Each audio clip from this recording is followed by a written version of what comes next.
Chers amis, bonsoir. Écoutez, on est très heureux de vous recevoir et puis aux internautes qui nous suivent dans quelques jours, qui auront accès au replay qu'on aura l'occasion de partager assez largement à travers nos différentes communautés. Alors c'est une journée, c'est un moment un peu symbolique et émouvant pour nous parce que c'est vrai qu'au cours de ces 10 dernières années, au sein du Hub Institute, on s'est attelé à accompagner la transformation digitale, bien sûr, la transition durable. Et on a développé au fur et à mesure de ces années une communauté de plus de 100 000 décideurs répartis dans un grand nombre de communautés. Et on en est arrivé jusqu'à vouloir justement accompagner la transformation du secteur de l'éducation. Un secteur que je connais bien par rapport à ma vie précédente, n'est-ce pas ? Et c'est vrai qu'aujourd'hui, c'est dans un moment assez important, on le voit par rapport à l'économie, par rapport aux tensions actuelles sur le marché, qu'on veut vraiment promouvoir cet écosystème comme on l'a fait pour d'autres. Alors, un petit rappel rapide, le Hub Institute aujourd'hui, c'est un réseau mondial d'experts. On est 70 ici, répartis sur les différents étages. On s'est distingué sur les dernières années en étant très engagé à travers les 3 grandes waves de la transformation, comme on l'appelle, c'est-à-dire la wave de la transformation digitale depuis 2012, la partie sustain qu'on a développée chez nous depuis 2017, et depuis nous, un certain nombre de mois, on bosse sur les sujets blockchain et autres. Alors, on est répartis sur un certain nombre de métiers. D'abord, tout ce qui va être insight, tendance, et puis on a un grand nombre d'acteurs qui sont membres du Hub Institute.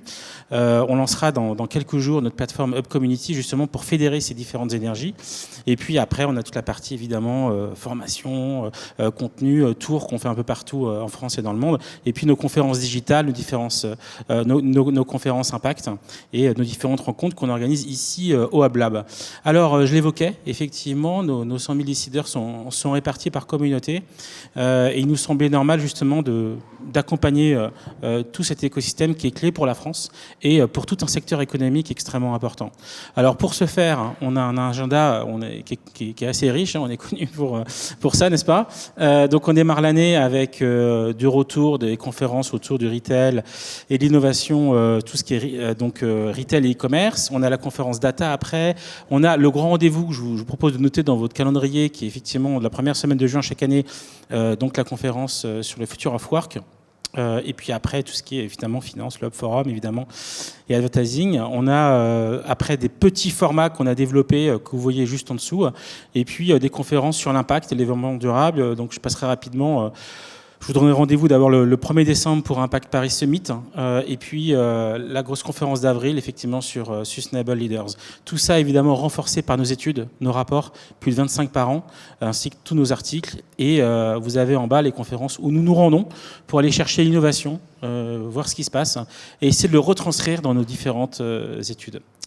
Voilà, écoutez, merci beaucoup pour votre accueil et votre présence. Et j'accueille sur scène Anne-Charlotte Monoré, qui est directrice générale d'EdTech. On peut applaudir.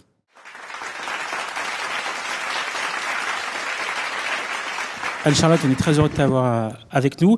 Et puis, merci pour ta confiance, pour avancer sur ce partenariat ensemble. On pense que c'est très important et c'est bien que rapidement, on ait pu construire des ponts et on est au tout début de l'aventure. Est-ce que tu pourrais déjà te présenter et puis présenter EdTech France? Et tu as quelques slides pour nous partager quelques insights. Vas-y, je t'en prie. Déjà, bonsoir à toutes et à tous. Merci Vincent et à toute ton équipe pour la réalisation de ce partenariat en un temps record. Il faut dire que ça bosse au Hub et merci pour ça.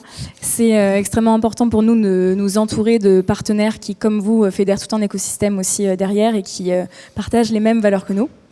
Très rapidement, pour ceux qui ne connaissent pas EdTech France, même s'il y a beaucoup de membres dans cette salle, donc je serai rapide, on est une association d'entrepreneurs, une initiative qui date de mai 2018 et qui aujourd'hui rassemble un peu plus de 430 entreprises dans toute la France, avec l'objectif de fédérer les entreprises EdTech françaises, de démontrer leur utilité pour mieux apprendre et mieux enseigner, continuer à innover et surtout diffuser le savoir-faire français au-delà de nos frontières. Donc on fédère aussi un réseau de partenaires qui sont des établissements du supérieur, des grands corporates, des médias, des acteurs comme le Hub qui nous aident à être au plus proche des enjeux terrain et surtout à apporter une réelle valeur ajoutée à nos membres. Et après, je ne sais pas si, Vincent, je peux enchaîner directement sur la filière française, parce qu'en fait, quand on parle de EdTech, c'est assez vaste. Les entreprises qui font notre réseau, elles se positionnent sur 3 segments de marché. Donc, tu parlais de la formation professionnelle, du Future of Work, mais aussi de tout ce qui va concerner la transformation de l'enseignement supérieur et la formation initiale. Est-ce que, par rapport à d'autres pays européens, on a un nombre de startups EdTech qui est supérieur par rapport à d'autres pays? Comment tu le vois? Alors, on est le premier écosystème en Europe. Je ne sais pas s'il y a des chiffres. Ah, yes, parfait. On est le premier écosystème en Europe en termes de volume d'entreprises. Donc, on a fait une étude qui date de l'année dernière avec EY Parthénon et la Banque des Territoires. On a à peu près 500 acteurs en France. Après, on est numéro 2 derrière le UK en termes de chiffre d'affaires généré. Donc, on a un chiffre d'affaires 2021 généré par toutes nos entreprises françaises d'un peu plus d'1 milliard. Donc, on est extrêmement heureux parce que le cap du milliard a été franchi en 2021. Et surtout, on crée 10 000 emplois directs sur le territoire. Donc une filière qui devient de plus en plus importante pour la French Tech. Super. Du coup, vous avez aussi fait partie d'un réseau européen, je crois. Mais vas-y, avant, tu as quelques insights à partager, je crois.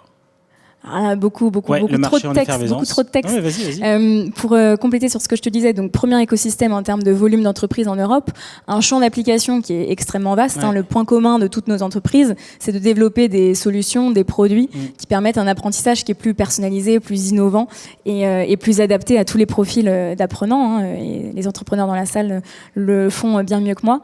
Et je tiens quand même à insister sur la particularité de l'année 2021, parce qu'on a 500 entreprises, mais la moitié d'entre elles ont moins de 5 ans. Et l'année 2021 a été une année record en termes de création d'entreprises et en termes de levée de fonds. On ne fera pas mieux en 2022, parce que comme vous le savez, c'est un peu plus dur de lever des fonds en 2022 qu'en 2021.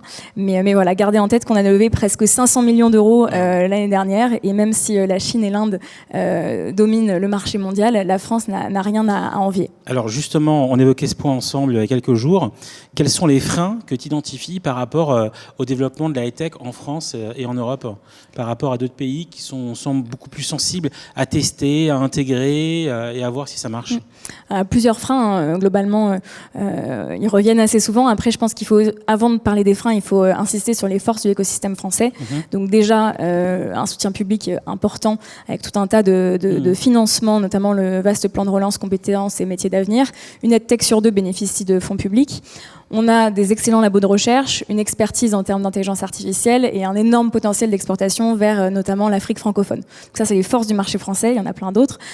Et sur les enjeux, il y a évidemment sur la formation initiale un écosystème structurel qui fait qu'une EdTech ne peut pas vendre en direct à un établissement. Si vous voulez vendre à une école primaire, vous vendez à la commune. Si vous voulez vendre à un collège, vous vendez au département. Et si vous voulez vendre à un lycée, vous vendez à la région.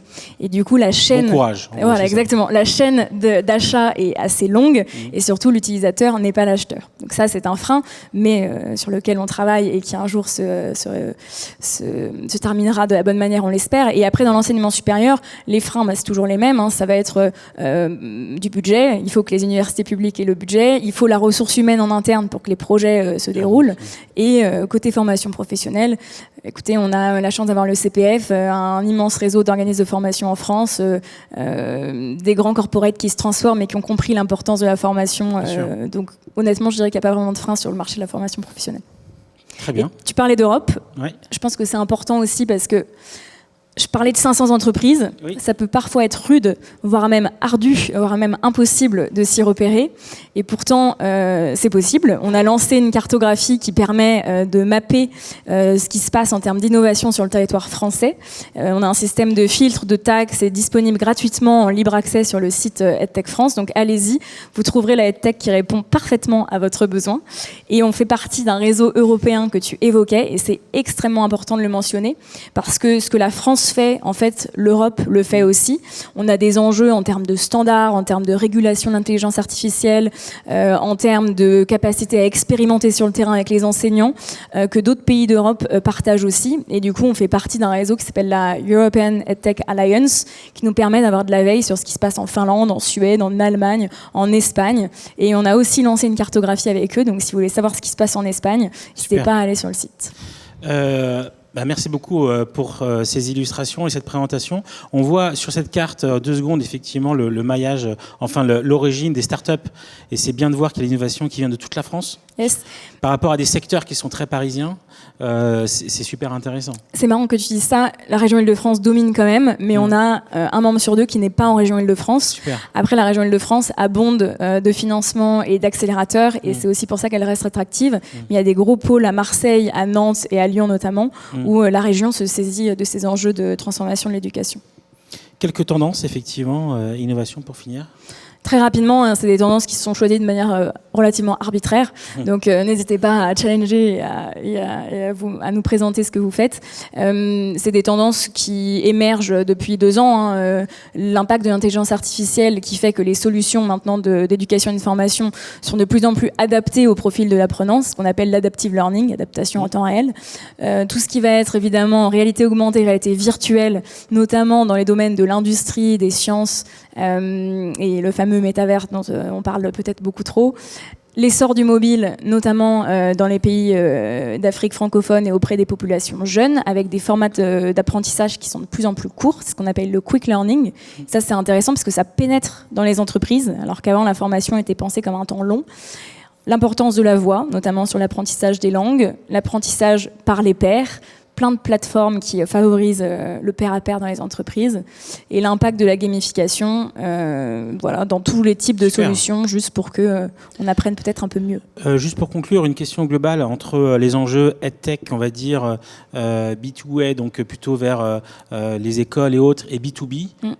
Les développements, tu les vois plutôt où en ce moment, à travers ton réseau, et en même temps ce que tu vois du marché? Il y a une énorme accélération de la formation professionnelle de par l'essor du CPF. Tout le monde peut se former n'importe où, en ligne, sur n'importe quel type de sujet.